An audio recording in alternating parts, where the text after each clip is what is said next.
Hello students, आज जो मेरा लेक्चर है वो लेक्चर है आपका टाइप्स ऑफ एलिवेटर्स पे। जो मेरा पहला लेक्चर था वो लेक्चर था, मैंने उसमें आपको बताया था कि एलिवेटर क्या होता है और एलिवेटर कैसे काम करता है।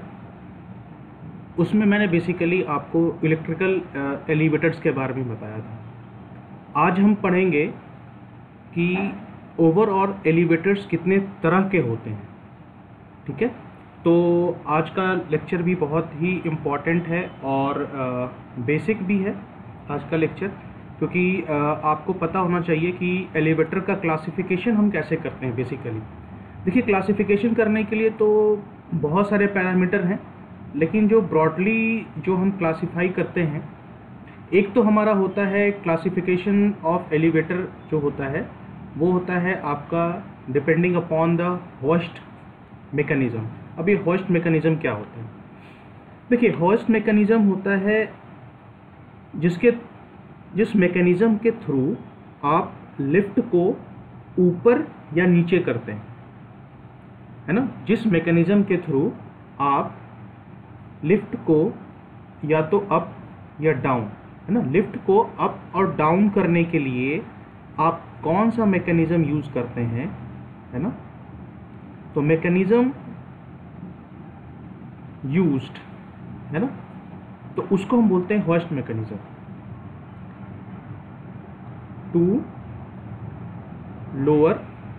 लोअर मतलब होता है लिफ्ट को नीचे ले जाना, और रेज मतलब होता है लिफ्ट को ऊपर ले जाना, और लोअर मतलब लिफ्ट को नीचे ले जाना। मतलब क्या मैकेनिज्म यूज करते हो आप, उस मैकेनिज्म के बेस पे हम एलिवेटर को कैसे डिफाइन कर सकते हैं और कैसे क्लासिफाई कर सकते हैं। तो पहले हम वो देखते हैं। देखिए, तो यहाँ पे मैंने आपका होस्ट मैकेनिज्म का डेफिनेशन भी यहाँ फिर से लिख दिया है, ताकि आपको पढ़ते वक्त कोई कंफ्यूजन ना हो।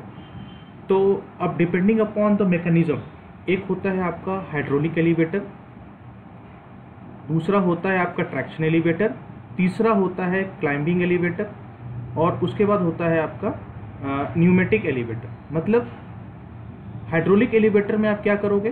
हाइड्रोलिक एलिवेटर में आप हाइड्रोलिक मतलब फ्लूइड यूज करोगे लिफ्ट को ऊपर और नीचे ले जाने के लिए, है ना। इसमें क्या यूज करोगे आप? फ्लूइड में कुछ भी हो सकता है आपका वाटर, फ्लूइड में आपका वाटर भी हो सकता है, या आपका जो आपने विस्कस लिक्विड भी हो सकता है आपका, है ना। विस्कस मतलब क्या होता है? जो डेंस लिक्विड होता है। ठीक है। ट्रैक्शन एलिवेटर में आप क्या करोगे? ट्रैक्शन एलिवेटर में आप जो है वो यूज़ करोगे इलेक्ट्रिसिटी। ठीक है, इलेक्ट्रिसिटी यूज़ करोगे। क्लाइंबिंग एलिवेटर में नॉर्मली क्या होता है कि जैसे ये सब जगह ये हम यूज़ करते हैं, जैसे आपने देखा होगा जो हमारे घर में जो राजमिस्त्री वगैरह होते हैं ना, जो आते हैं आपको काम करने के लिए, तो हाई बिल्डिंग्स में वो क्या करते हैं, वो एक पोल का स्ट्रक्चर खड़ा करते हैं और उसके ऊपर उनका एक छोटा सा लिफ्ट लगा होता है, जिसके थ्रू वो सीमेंट और बालू वगैरह ऊपर ले जाते हैं। वो है क्लाइंबिंग एलिवेटर एक्चुअली। तो वो छोटा सा होता है, उसको या तो आप चेन के थ्रू, है ना, देखा होगा आपने, या तो चेन के थ्रू ऊपर नीचे करते हैं वो लोग, या फिर एक छोटा सा जनरेटर लगा देते हैं। तो वो हुआ आपका क्लाइंबिंग एलिवेटर। और न्यूमेटिक एलिवेटर जो है ये हम यूज़ करते हैं, इसमें एयर का जो क्वालिटी है ना, प्रेशर डिफरेंस, एयर का जो प्रेशर डिफरेंस क्वालिटी है ना, उसको हम यूज़ करते हैं न्यूमेटिक एलिवेटर में। हम देखेंगे एक वन बाय वन। तो ये था आपका classification of elevator depending upon the hoist mechanism. तो अगर एग्जाम में आता है तो आप लिखिएगा कि according to the hoist mechanism the elevator can be classified as hydraulic elevator, traction elevator, climbing elevator और न्यूमेटिक एलिवेटर। ये मैकेनिज्म जरूर लिखिएगा, है ना, इस चीज़ को जरूर लिखिएगा, डिपेंडिंग अपॉन होस्ट मैकेनिज्म। ये आपका आंसर और प्रिसाइज कर देगा। अब आइए हाइड्रोलिक एलिवेटर का, है ना। तो हाइड्रोलिक एलिवेटर का जो है फंक्शन, इसको समझने के लिए मैं आपको पहले एक वीडियो दिखाता हूँ, है ना, इससे आपको ज़्यादा समझ में आएगा। देखिए, हाइड्रोलिक एलिवेटर जो है वो जो काम करता है आपका, वो काम करता है पास्कल्स लॉ पे, है ना। पास्कल्स लॉ आपने पढ़ा होगा। पास्कल्स लॉ क्या कहता है, जब आप प्रेशर अप्लाई करते हो तो प्रेशर लिक्विड के ऊपर जब आप अप्लाई करते हो तो पूरे लिक्विड में थ्रू आउट यूनिफॉर्म में डिस्ट्रीब्यूट हो जाता है। यही पढ़ा है आपने पास्कल्स लॉ, क्लास 9-10 के फिजिक्स में था ना पास्कल लॉ आपका, वही यही है कि जब आप प्रेशर अप्लाई करते हो लिक्विड के किसी एक पॉइंट पर तो वो प्रेशर पूरे लिक्विड में थ्रू आउट ट्रांसमिट होता है। किसी भी एक पॉइंट पे आप प्रेशर अप्लाई करोगे तो एग्जाम्पल, आजकल जो है वो पैकेट वाले दूध मिल रहे हैं मार्केट में, है ना, तो पैकेट वाले दूध को आप टेबल पे रख दो और बीच में एक बार उसमें अपने हाथ से या किसी पॉइंट से बीच में एक बार उसको प्रेस करके देखो, देखना पूरा पैकेट जो होता है वो फैलने लगता है। क्यों? क्योंकि आपने प्रेशर तो एक जगह अप्लाई किया है लेकिन वो प्रेशर अब हर जगह देखने को मिल रहा है ना। ये एग्जाम्पल जो है डेली लाइफ एग्जाम्पल जो आप पास्कल्स लॉ का देख सकते हो, समझ सकते हो। देखिए फिजिक्स जो है वो आपका एक ऐसा ब्रांच है जिसका आप डेली लाइफ में देखते भी हो, एक्सपीरियंस भी करते हो, और उसी से निकला है आपका इलेक्ट्रिकल इंजीनियरिंग, है ना। तो फिजिक्स से ही निकला है इलेक्ट्रिकल इंजीनियरिंग। तो कहीं ना कहीं जो भी चीज़ हम डिस्कस करेंगे उसका कहीं ना कहीं फिजिक्स से रिलेशन होगा ही होगा। ठीक है, अब आगे देखते हैं। तो पास्कल लॉ स्टेट्स दैट कि pressure applied at one point of the liquid, अगर एक पॉइंट पे अगर आप प्रेशर अप्लाई करते हो तो इक्वली वो ट्रांसमिट होगा हर डायरेक्शन। यही प्रिंसिपल हम अप्लाई करते हैं हाइड्रोलिक लिफ्ट में। अब ध्यान से देखिए, ठीक है। अब इस फिगर में क्या है, ये है आपका, है ना, ये है आपका स्टेज या फिर आप कहें कि लिफ्ट का आपका प्लेटफॉर्म है जहाँ पे आपको कोई चीज़ लिफ्ट करनी है। तो इस डायग्राम में तो ये दिखाया गया गाड़ी है, तो यहाँ पे आपका गुड्स भी हो सकता है और नॉर्मल पब्लिक लिफ्ट भी आप लगा सकते हो। ये है आपका जहाँ से आप प्रेशर अप्लाई करोगे और ये है जहाँ से आपका प्रेशर जो आप यहाँ अप्लाई करोगे वो प्रेशर यहाँ से होता हुआ, ये इधर से होता हुआ और यहाँ से होता हुआ इसमें इस वाले प्लेटफॉर्म में अप्लाई होगा और फिर उसकी वजह से यहाँ पे आपका ये जो लिफ्ट है ये अप एंड डाउन करेगा। देखिए इस वीडियो को ध्यान से देखिए, ठीक है। हमने क्या किया कि एक कंटेनर ले लिया है, उस कंटेनर में दो पॉइंट है ए एंड बी, जिसमें से आपका जो कंटेनर ए का जो एरिया है इस साइड का, जो कंटेनर के इस साइड का एरिया है वो कम है, इसका ज़्यादा है, ठीक है। तो ये पूरा कंटेनर है आपका और ये दो सिलेंडर हो गए। अब देखिए ये पुश हो रहा है ना, यहाँ से पुश हो रहा है तो ये लिफ्ट ऊपर जा रहा है ना। अब देखिए, ठीक है। अब input force from the compressor, आपने क्या किया, कंप्रेसर से इनपुट फोर्स अप्लाई किया, तो क्या हुआ, ये लिक्विड में जो प्रेशर था जो आपने अप्लाई किया वो ट्रांसमिट हो गया, पूरा यहाँ तक आया। इस प्रेशर की वजह से ये वाला पार्ट जो है कंटेनर का, ये वाला पार्ट जो है ये ऊपर की तरफ निकल गया, ठीक है। तो इस तरीके से आपका काम करता है हाइड्रोलिक लिफ्ट, है ना। सेम यही प्रिंसिपल हर जगह लगता है, आपको एक जगह अप्लाई करना होता है प्रेशर और वो प्रेशर थ्रू आउट जो है आपका एंड पॉइंट पे जा करके लगता है। तो डिपेंडिंग अपॉन आपका प्रेशर कितना है उस तरीके से वो लिफ्ट होगा। तो प्रेशर इक्वल टू क्या था, फोर्स पर यूनिट एरिया, तो P1 is equal to P2 हो गया यहाँ पे, है ना। तो उस क्योंकि प्रेशर तो सेम ही अप्लाई होगा ना, क्योंकि यहाँ जो प्रेशर है और यहाँ जो प्रेशर है सेम होगा, तो डिपेंडिंग अपॉन दैट आपका प्रेशर जो है वो ट्रांसमिट होगा वन पॉइंट से दूसरे पॉइंट जैसे कि आप अप्लाई करोगे। ओके, तो अब मेरे ख्याल से आपको क्लियर हो गया होगा कि कैसे काम करता है आपका हाइड्रोलिक लिफ्ट। अब उसी को यहाँ पे थोड़ा सा डायग्राम के फॉर्म में जो है वो बताया गया है कि वही चीज़ है, ये टैंक है, टैंक से हम पंप के थ्रू जो है लिक्विड लेंगे और वाल्व के थ्रू हम इसमें जो है हम आने देंगे। अब ये जो पंप है, पंप का क्या काम है, पंप जो है वो लिक्विड को या तो इधर से इधर जाने देगा या इधर से इधर जाने देगा। क्यों? क्योंकि जब आपको एलिवेटर कार को ऊपर ले जाना है तो आपको लिक्विड इधर चाहिए, है ना, तब आपको इसके अंदर लिक्विड चाहिए, और ये एरो ध्यान रखिएगा। और जब आपको एलिवेटर नीचे ले जाना है तो आपको लिक्विड बाहर करना है, मतलब यहाँ पे लिक्विड जो है वो अंदर की तरफ जाएगा पिस्टन में और यहाँ से लिक्विड जो है बाहर निकलेगा। मतलब एक बार में आपका लिक्विड इंसर्ट होगा और दूसरे में जब नीचे लाना है तो आपको लिक्विड आपको जो है वो सक्शन करके बाहर निकालना पड़ेगा।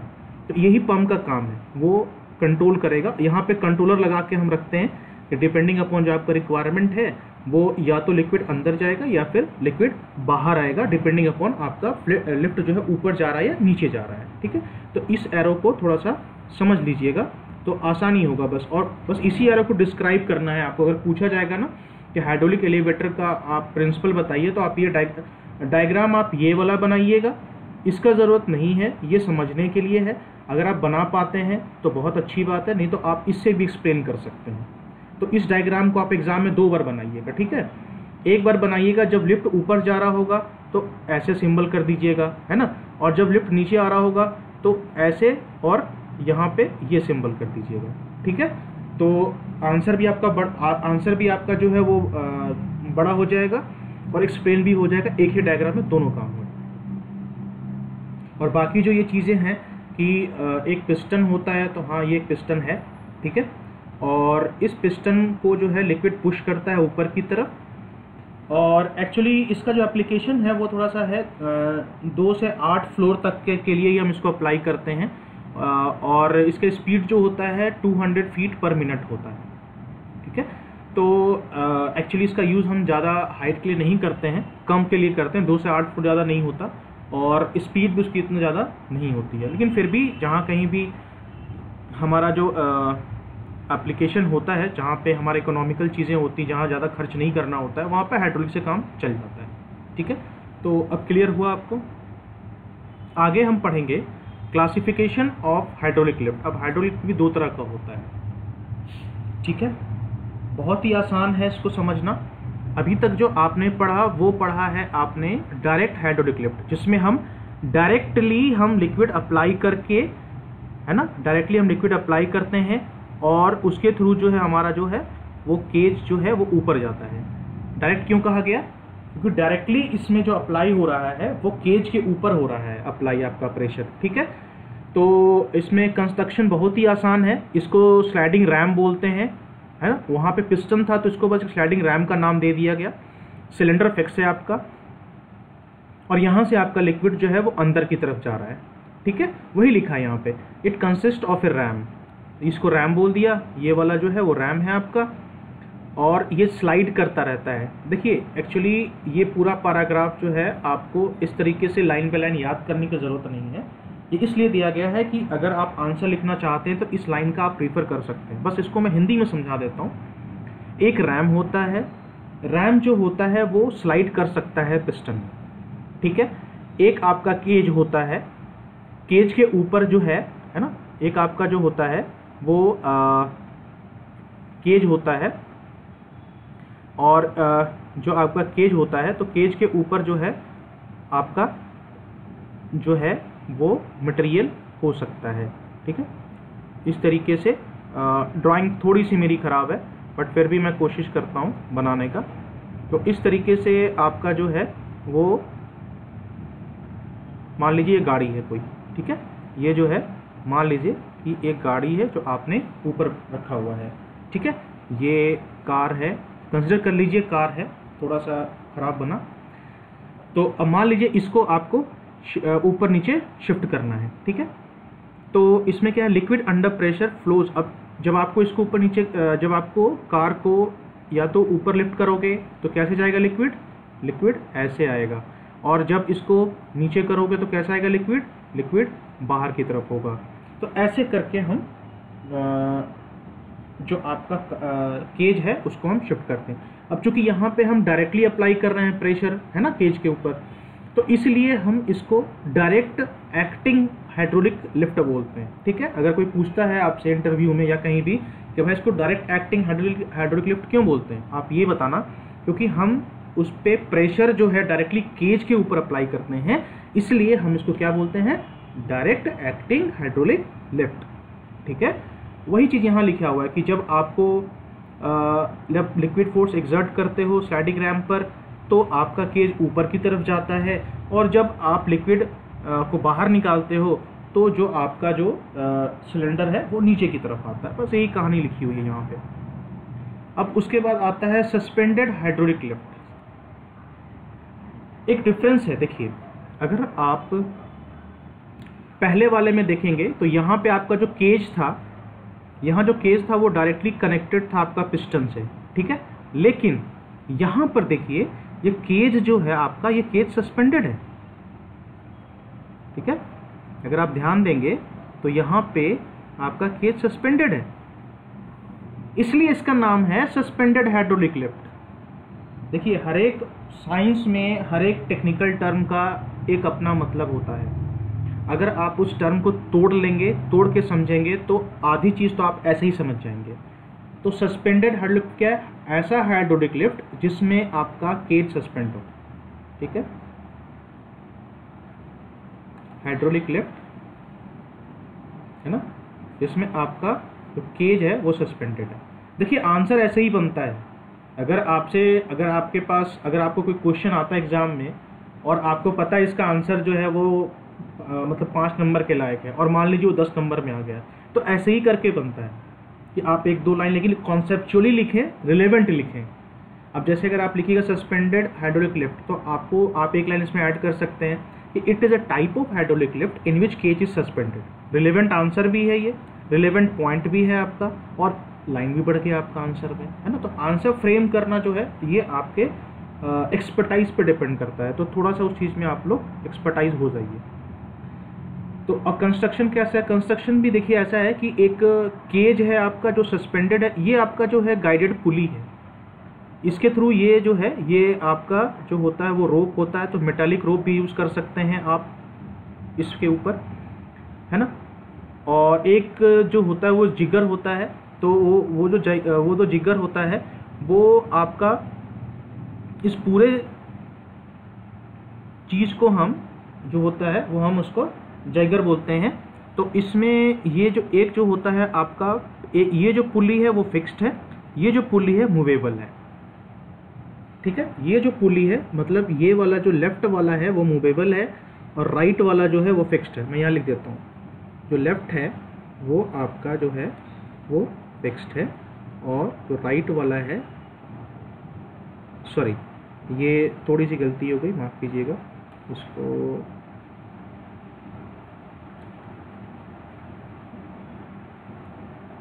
हो जाता है कभी कभी। देखिए जो लेफ्ट वाला है वो आपका मूवेबल है, और राइट वाला है वो आपका फिक्स्ड है, ठीक है, ये याद रहेगा।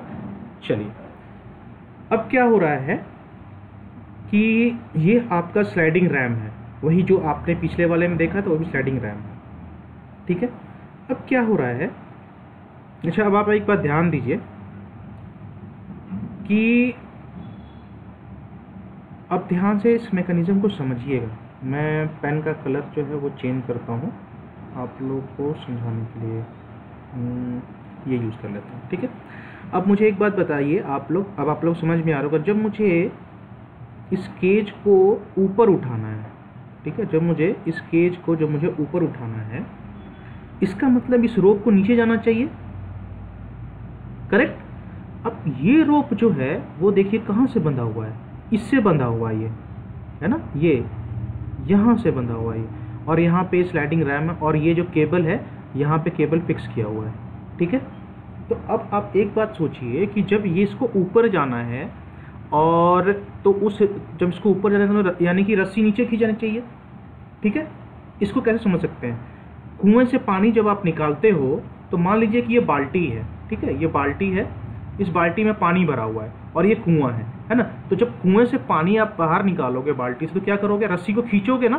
तो वही काम यहाँ पे, मतलब कि जब इस केज को ऊपर आपको लिफ्ट करना है तो रस्सी को आपको नीचे खींचना चाहिए, यानी कि ये जब नीचे खींचना चाहिए तो ये जो मूवेबल पिस्टन है आपका लेफ्ट वाला, इसको इधर शिफ्ट होना चाहिए, है कि नहीं, तभी तो होगा, यूं है ना, ऐसे है आपका, तो ये वाला इधर जाएगा आपका, तभी तो रस्सी ऊपर से जो है, ये ऊपर वाली रस्सी है ये ऐसे खींचेगी करके, ठीक है।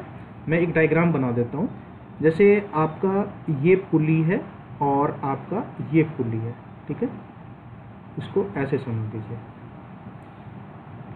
है ना। तो मतलब कि जब आपका ये वाला पुली इधर जाएगा तो आपका जो रस्सी है वो नीचे खींचा चला जाएगा, तो नीचे खींचेगा तो क्या होगा, आपका जो लिफ्ट है वो ऊपर जाएगा। तो यानी कि ये इधर कब जाएगा, जब इसमें लिक्विड अंदर जाएगा, ठीक है। जब लिक्विड अंदर जाएगा तो क्या होगा, आपका ये लेफ्ट वाला पिस्टन है वो शिफ्ट होगा, वो शिफ्ट होगा तो क्या होगा, ये रोप खींचेगा, रोप खींचेगा तो क्या होगा, केज ऊपर जाएगा। ठीक है, उसी तरीके से जब आपको, अब फिर मैं एक बार पेन का कलर चेंज कर देता हूँ आपको समझाने के लिए। अब मान लीजिए कि अब आपको केज को नीचे लेकर आना है। ठीक है, जब आपको केज को नीचे लेकर आना है तो क्या होगा, केज को नीचे लेकर आने के लिए क्या होगा, उस टाइम पे आपको रस्सी का मूवमेंट ऐसा करना होगा, यानी कि उस टाइम पे पिस्टन को इधर आना पड़ेगा, है ना, पिस्टन को इधर आना पड़ेगा। मतलब क्या होगा, उस टाइम पे आप लिक्विड को क्या करोगे, लिक्विड बाहर निकालोगे, यानी कि लिक्विड जब बाहर निकलेगा तो piston left to right move करेगा, उससे क्या होगा, ये रस्सी रिलीज होगी ऊपर की तरफ और केज आपका नीचे आएगा। इसका है वर्किंग है, अगले स्लाइड में वर्किंग भी है, लिखा हुआ भी है। तो अब देखिए कि when water under high pressure is admitted into the fixed cylinder of the jigger, the sliding ram is forced to move toward left। ठीक है, अब मैं इसको समराइज लिखता हूँ। देखिए, लिक्विड इन, समझते जाइए, ये पॉइंट में लिख देता हूँ आपको। लिक्विड इन होगा तो क्या होगा, लिक्विड इन होगा तो क्या होगा, जो लेफ्ट वाला पुली है, लेफ्ट पुली मूव्स लेफ्ट साइड। ठीक है, जो लेफ्ट वाला पुली है लेफ्ट साइड, उससे क्या होगा, जो आपका रोप है, rope will pull the cage. ठीक है, उससे क्या होगा, केज विल मूव अपवर्ड। ठीक है, अब आया समझ में। अगर आपको ये वाला भी अगर फ्लो डायग्राम याद रहता है ना, फिर भी आप आंसर लिख लोगे, इतनी कहानी अगर नहीं याद रहती है तो। Liquid in, left pulley moves left, ठीक है, rope will pull the cage and cage will move upward, बस यहाँ पे। उसके बाद एक चीज, उसके बाद ठीक है, ये तो लिक्विड इन वाला हो गया। अब आइए आपका जो है वो पॉइंट नंबर 2, ठीक है,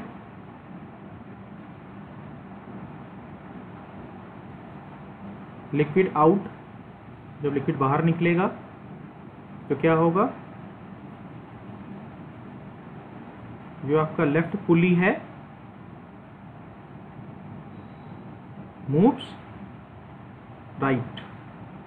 ठीक है, जो आपका लेफ्ट पुली है वो राइट मूव करेगा। तो राइट मूव करने से क्या होगा,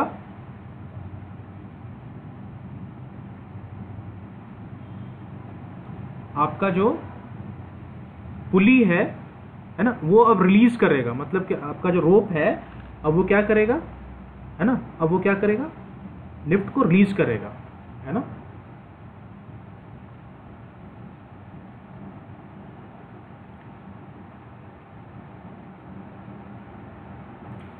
रोप विल रिलीज पुली, और उससे क्या होने जा रहा है हमारा, उससे ये होने जा रहा है कि केज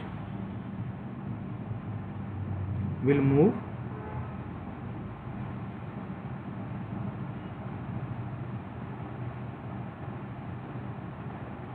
डाउनवर्ड। ठीक है, इस तरीके से पूरा यही चीज़ यहाँ पे लिखा हुआ है। ठीक है, इस पूरे पैराग्राफ में यही लिखा हुआ है। तो आपको जैसे याद करना आप वैसे याद कर लीजिए। अगर ये 2 पॉइंट भी अगर आप याद रखते हैं तो भी आप आंसर लिख लेंगे। तो एक फ्लो डायग्राम में इससे ये होता है ना फायदा कि आपको पूरा जो है याद कर रटने की ज़रूरत नहीं पड़ती। आप पॉइंट याद रखिए, अपने दिमाग से उसको लैंग्वेज बना के लिख लीजिए। और हमेशा साइंस के स्टूडेंट को यही करना चाहिए। कॉन्सेप्ट याद रखिए, लैंग्वेज आपका अपना होना चाहिए, लेकिन लैंग्वेज सही यूज़ करिए ना। इसके जगह पे वॉच नहीं, वॉच की जगह पे विल नहीं यूज़ करना है आपको।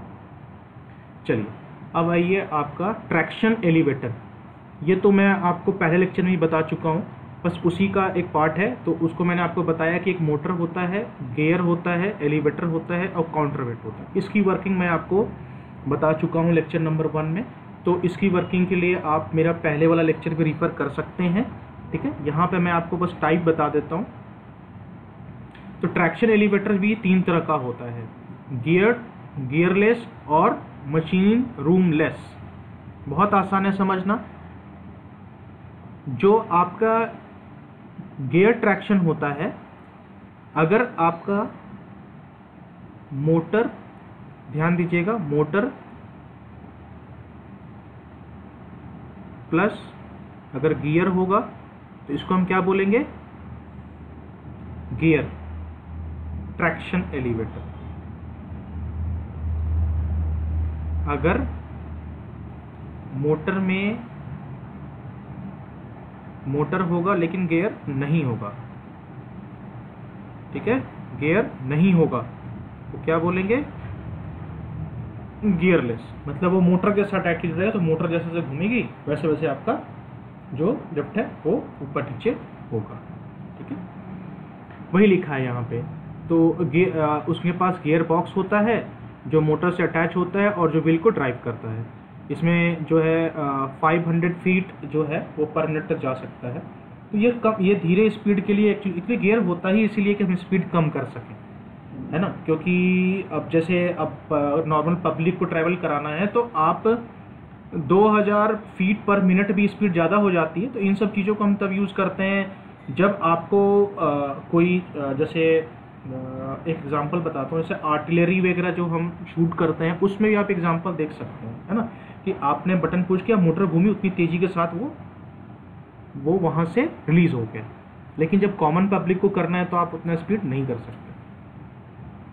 मशीन लेस में क्या होता है, मशीन रूम लेस में, इसमें क्या होता है कि ऊपर में इसका जो है वो ये कन्वेंशनल में तो उसमें सारा कुछ एक मशीन रूम होता है, मशीन रूम लेस में नहीं होता। इसमें क्या होता है कि आपका जो बिल्डिंग होता है ना, बिल्डिंग के साइड में ये कंट्रोलर रूम बना दिया जाता है इसका, और एक कम्पैक्ट थोड़ा सा छोटा सा मशीन होता है जो मोटर और गियर केबल होता है। तो इसमें एक मतलब अब फ़र्क क्या हो गया, जिसमें जो मशीन रूम वाला आता है उसमें एक डेडिकेटेड मतलब होता है एक पर्टिकुलर मशीन रूम बनाया हुआ ही होता है उसके लिए।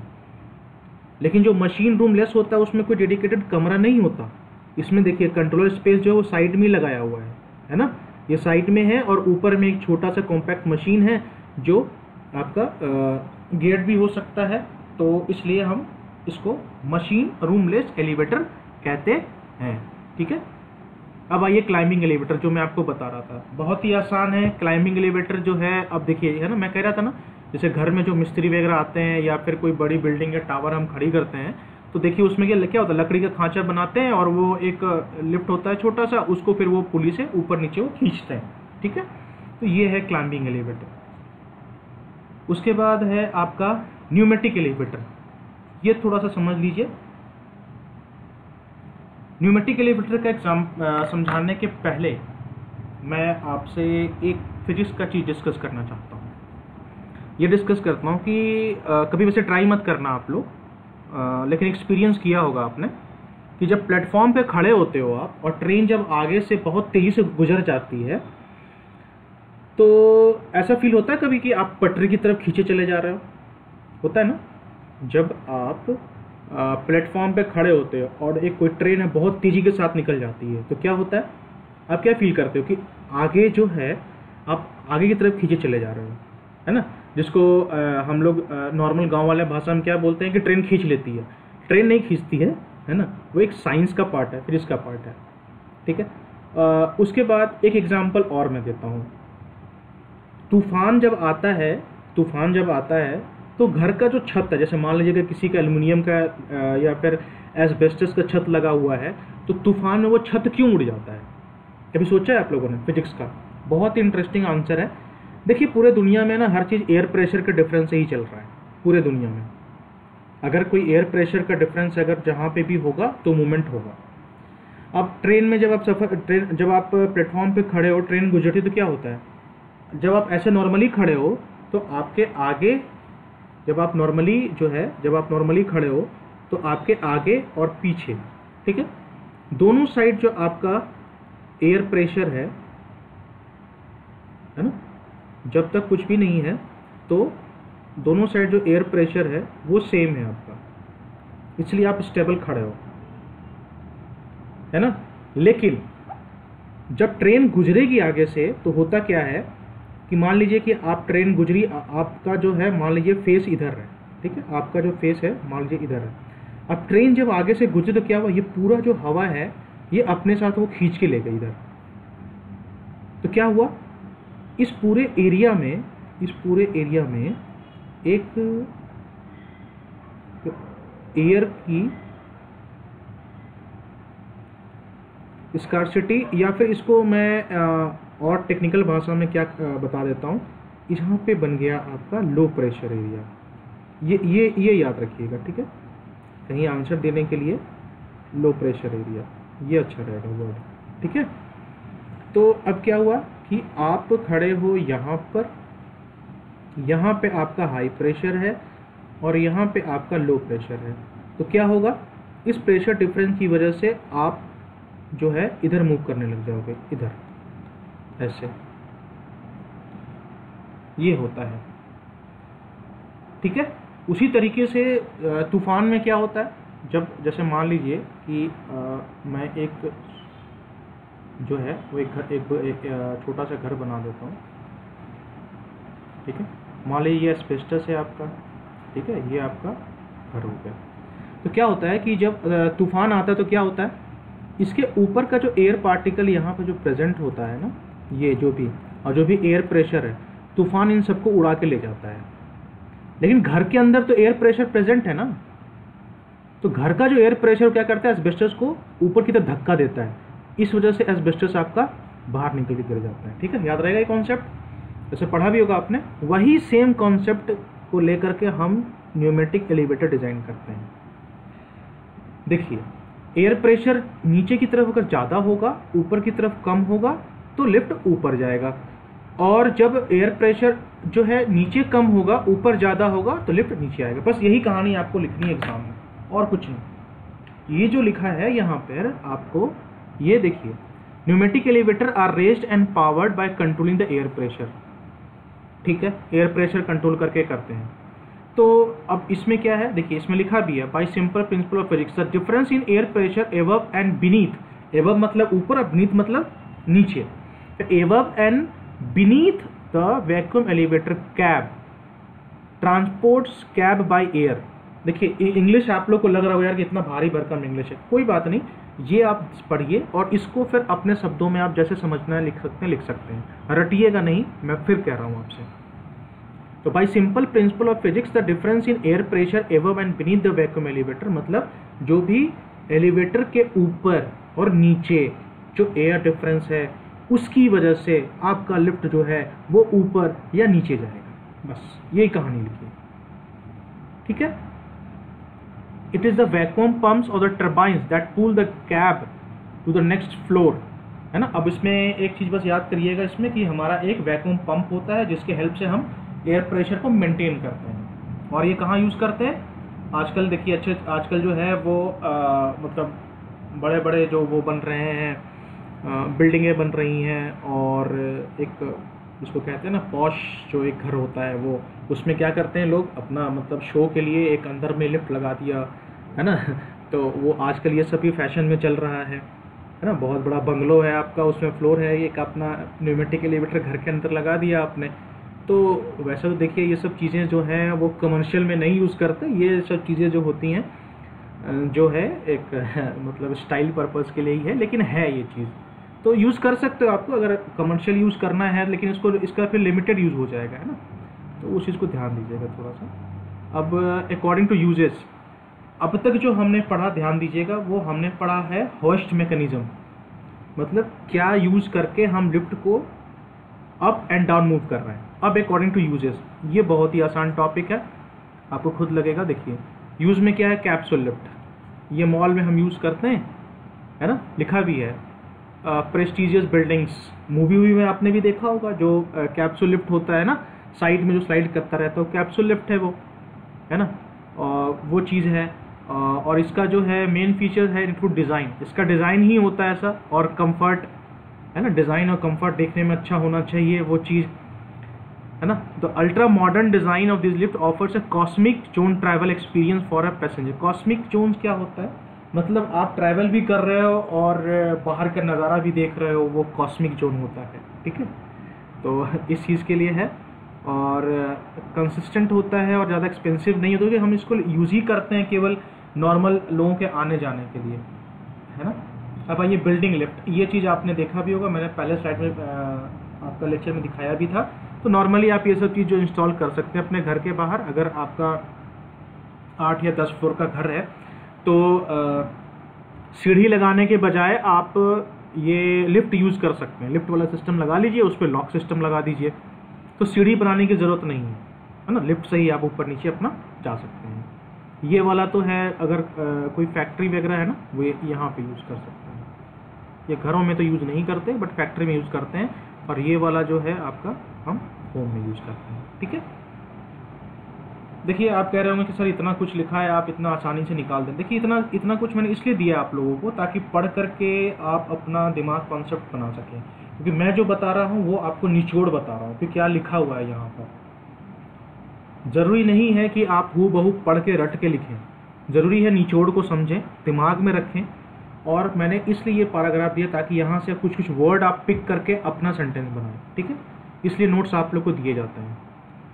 अब है पैसेंजर लिफ्ट, ये आप लोगों ने देखा भी, एक्सपीरियंस भी किया है ना। जब आप मॉल वगैरह में जाते तो होता है ना, अंदर में पैसेंजर लिफ्ट लगा हुआ होता है, उसके थ्रू आप आ जा सकते हैं, है ना।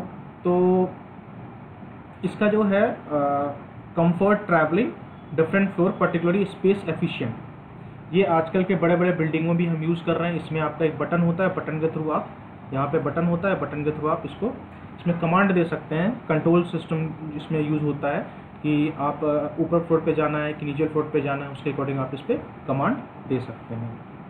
उसके बाद आता है आपका freight elevator. Freight elevator basically सामान ढोने के लिए हम यूज़ करते हैं, क्योंकि देखिए जिस एलिवेटर में पब्लिक को ट्रैवल करना है उसमें आप फ्रेट को नहीं ले जा सकते। क्यों?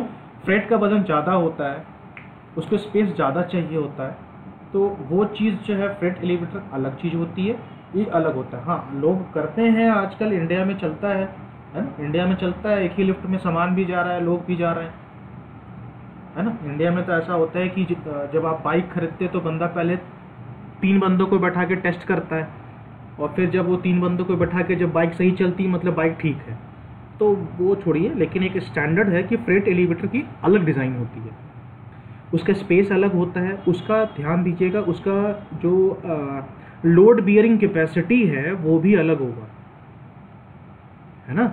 लोड बियरिंग कैपेसिटी भी अलग रखना होगा उसमें। अब जैसे नॉर्मल जो पब्लिक लिफ्ट है उसमें आप 13 से 15 लिखा हुआ होता है ना, 13 to 15%, एक एवरेज वेट लगा के लिखा होता है। तो जो फ्रेट वाला जो होता है उसमें वजन ज़्यादा रखना है, इसलिए उसकी डिज़ाइन अलग होती है, उसका मोटर का रेटिंग अलग होता है, इसलिए आप मिला नहीं सकते, इसलिए दोनों का अलग अलग होता है। उसके बाद है रेसिडेंशियल एलिवेटर, ये उसी बिल्डिंग वाला का ही पार्ट है, तो थोड़ा सा इसका अलग होता है। जैसे इसमें जो है अगर आप देख रहे हैं तो ग्रिल वगैरह लगे हुए हैं, डोर्स वगैरह लगे हुए हैं। तो देखिए इम्प्रूव योर होम डेकोरेशन ये लिखा हुआ भी है इसमें, है ना, effortlessly to improve the home decoration. Main benefit क्या होता है? You can move quickly among the floor during the power failure, है ना। ये सब इसका जो है आपका मेन बेनिफिट होता है कि इस इंस्टॉलेशन इसका आसान होता है, इस तरीके से आप इसको यूज़ कर सकते हैं। तो ये था मेरा आज का लेक्चर, बहुत ही इजी है टॉपिक बच्चों, बहुत ही आसान है। हाँ, वो आपका एक हाइड्रोलिक वाला, ट्रैक्शन वाला तो आप जानते ही हो, न्यूमेटिक वाला, इन तीनों की जो थोड़ी सी वर्किंग है एक बार थोड़ा सा इसको अपने वर्ड्स में लिखिएगा। बाकी चीज़ें मुझे कॉन्फिडेंस है कि आप लोग ये वीडियो देखने के बाद आप लोग खुद से लिख पाएंगे, क्योंकि बहुत ही आसान टॉपिक है। तो ट्राई करिएगा, और कोई डाउट होगा तो प्लीज़ आप डाउट ज़रूर पूछिए, क्योंकि डाउट जब तक आप पूछेंगे नहीं तो पता नहीं चलेगा कि आप समझ रहे हैं या कि नहीं समझ रहे हैं। और एक इम्पॉर्टेंट बात, नोट्स को प्लीज़ रटने का कोशिश ना करें, वीडियो देखें, उसके बाद नोट्स को रिफ़र करें। अगर आपके पास अगर लैपटॉप है तो एक काम कर सकते हैं, आप लैपटॉप पे वीडियो चला लीजिए, मोबाइल में जो आपका सॉफ्ट कॉपी है नोट्स का वो ओपन कर लीजिए, ठीक है। और जो वीडियो में दिखाया जा रहा है उसको देख के यहाँ पर रिफ़र करते जाइए, तो उससे क्या होगा, दोनों काम आपका साथ हो जाएगा, और उसके अकॉर्डिंग फिर आप अपना अलग से बैठ के लिख सकते हैं। ठीक है, तो क्या होगा कि समझ जाएंगे आप, उसके बाद लिख पाएंगे। ठीक है, तो टाइम कम लगेगा। तो इस चीज़ को फॉलो करके देखिए, शायद काम आ जाए। और thank you so much for watching this video. और ये सारे जो है रेफरेंस मैंने यूज़ किए हैं, ये रेफरेंस आप भी यूज़ कर सकते हैं समझने के लिए और देखने के लिए, अगर आपको ज़रूरत हो तो। वैसे मैंने सारा कुछ का समराइज बता दिया है ताकि आपका टाइम कम खर्च हो। ठीक है, okay, thank you so much for watching this video. और इसके बाद मैं आपको इसका लेक्चर 3 भी बहुत ही जल्दी मैं आपको दूंगा। Okay, thank you, all the best, and please do take care of your self.